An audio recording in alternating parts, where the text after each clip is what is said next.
Welcome to Donmar TV News Channel. Okay. Presidente Bongbong Marcos minulto sa Malacanang. Okay. Kayo mga audience ko dito, kung naniniwala kayo sa multo, sa mga espiritu, ito yung pagkakataon na panuorin natin itong video na si Presidente Bongbong Marcos ay minulto pala sa Malacanang Palace.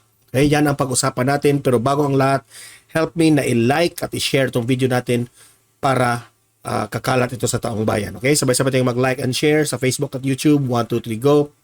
And also guys, i-subscribe, i-follow itong Donmar TV para lagi kayong updated sa mga balita na kagaya nito. Okay, sabay-sabay tayong mag-follow and subscribe sa Donmar TV, Facebook at YouTube. 1, 2, 3, go! Okay. Ngayon, panahon ng undas, panahon ng All Saints Day, All Souls Day, araw ng mga patay. So, ayan, si Presidente Bongbong Marcos nagkwento na rin tungkol dito sa Malacanang Palace. Alam naman natin, sa Malacanang Palace, marami nang nagdaan na mga presidente. Marami nang nagdaan na mga nandun, nagtatrabaho dito sa Malacanang. Especially sa panahon ni Presidente Bongbong Marcos sa kanyang tatay na si Ferdinand E. Marcos, marami na talagang nangyari dito sa Malacanang Palace. Okay? Sabay-sabay tayong panuurin itong video na ito na kwento nitong si Presidente Bongbong Marcos sa loob ng Malacanang. Okay? Let's play the video. Undas na naman po, panahon ng paggunita sa mga yumao nating mahal sa buhay. At tuwing panahon na ito ay hindi rin nawawala ang mga kwentong kababalaghan at katatakutan o yung mga tinatawag na supernatural. Maraming mga ganyang kwento, lalo na sa mga matatandang gusali. Mga old houses, mga old building, mga historical site. At hindi magpapatalo dyan ang palasyo ng ating sambayanan dito sa Malacanang.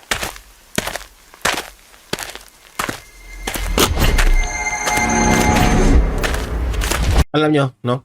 Talagang naniniwala ako na meron talagang maraming multo dyan sa Malacanang. Since si former President Duterte dati, sabi niya, natatakot rin siya dyan sa Malacanang. Diba? Na makita niya ang mga larawan dyan, mga presidente dyan sa Malacanang, parang gumagalaw. Parang ngumingiti sa kanya, yung iba. So ayan, dating presidente nag-react na tungkol dyan sa Malacanang, pati ngayon itong si Presidente Bongbong Marcos, may kwento rin, may ma-share rin dyan sa loob ng Malacanang. So totoo talaga yan na maraming multo dyan sa Malacanang. Itinayo ang Kaya nga ayaw ni former President Duterte na matulog dyan sa Malacanang, di ba? Kaya lagi siyang umuwi sa Davao. Ngayon naman si PBBM. Let's hear from PBBM. Malacanang noong mga 1750s ni Don Luis Rocha Camina. Ang Malacanang noon ay isang summer house. Binili naman ito ng Estado noong 1825 bilang summer house ng Gobernador General. Mula 1863, tinirahan ito ng 18 gobernador general, 14 na American military and civil governors at kinalaunan mga pangulo ng ating bansa. Nakailang renovation at refurbishment na ang palasyo, makalipas ang ilang digmaan, pero ang pinakamalaking pag-remodel ay naganap ng time ng aking ama dahil ang mother ko ang gumawa ng remodeling. Etong mga kwento ito ay hindi ko pa talaga nakikwento sa mga anak ko. Baka matakot kasi. Pero since undas, Halloween naman, kikwentuhan ko muna kayo ng mga karanasan ko dito. Lalo na nung kabataan ko. Oh, are you ready? No, not really. Not really. Pero sige. Never mind. Let's go. Dito mismo, dito sa tinatawag na reception hall, nung una kaming dumating dito sa palasyo, yung mga security namin paggabi, dito natutulog at naglalatag sila dyan ng kama at dyan sila natutulog. At balitang-balita na kung minsan sa gabi ay may dumadating na ginigising sila na ang tawag nila si Father Brown. Sabi ko, bakit sino ba si Father Brown? Nung tinignan namin ang kasaysayan dito sa palasyo, meron daw talagang Father Brown na Amerikano na dati, nung panahon ng Amerikano, ay nandito nagtatrabaho. At ngayon, ay mukhang hindi na umalis dito sa palasyo. At pinupuntahan nga ang ating mga security natin. Paggabi, meron daw silang nararamdamang gumigising sa kanila. Baliwala na sa kanila. Sabi nga, kagabi, ginising na naman ako ni Father Brown.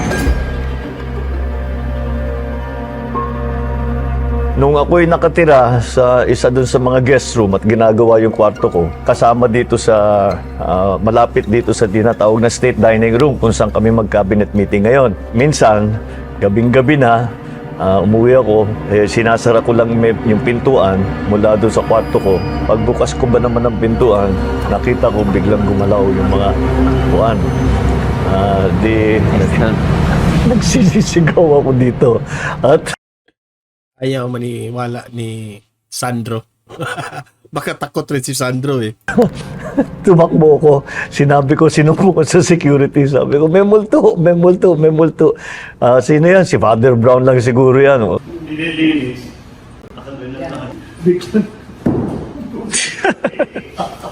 Still find that hard to believe. Ay, nako. It's true.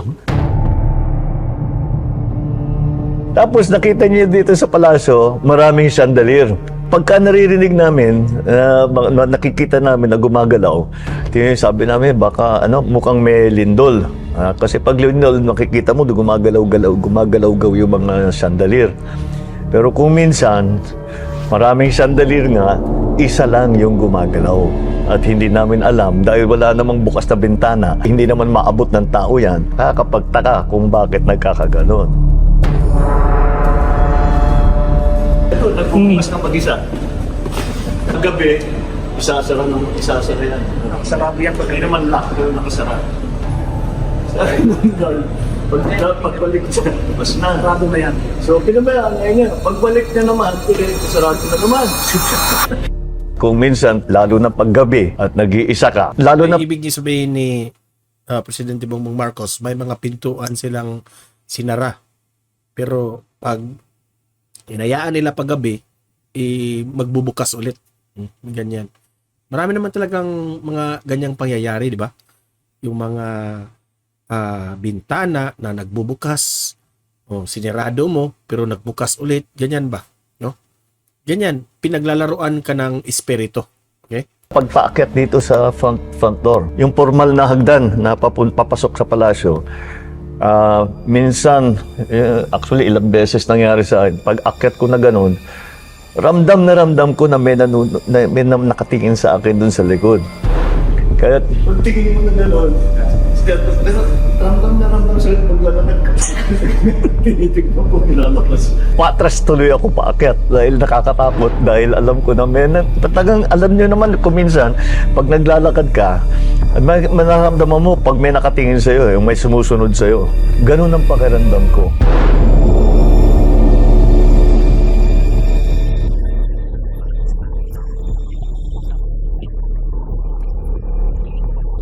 Imagine this guy, no? 16 years na itong nagtatrabaho sa Malacanang. Marami ng presidenteng nagdaan, no? So, caretaker ito sa Malacanang.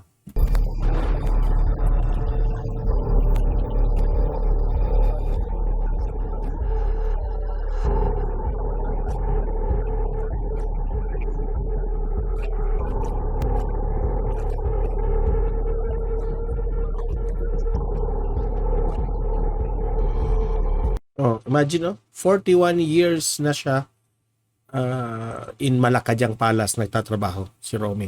Siguro ito yung mga caretaker, mga nagtatrabaho sa Malacanang, no?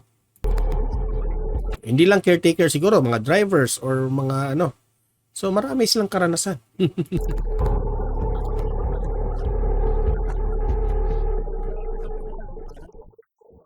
Parang akong may tao sa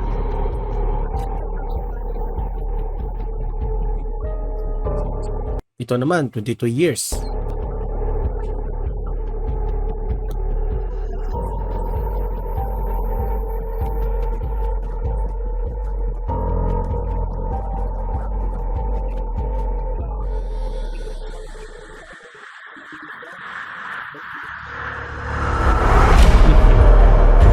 Minsan, nandito kasama ko maraming kaibigan, siguro mga 6 kami. At pumunta kami doon sa medyo madilim na lugar. Ghost hunting talaga ang ginawa namin. Malakas ang loob namin dahil marami. Oo, marami kami. Sabi namin, malakas ang loob namin. So sabi ko, dun tayo dahil maraming kwento dun sa lugar na yan. So yung isang kaibigan ko, bubuksan niya yung pintuan. Bago niya nahawakan yung doorknob, bumukas yung pintuan ng mag-isa. Nako, yung sigaw namin. 2:00 ng umaga yun. Alala ko yun eh. 2:00 ng umaga yun. Takbo kami doon sa kwarto ko. Inon namin lahat ng ilaw. Nagpatugtog kami yung music na malakas para mawala yung takot namin doon sa nangyari sa amin. Paano yung, anong gagawin? If we had ended up living here in the palace. Oh my God. Kuha na lang ako ng kondo sa kalapit.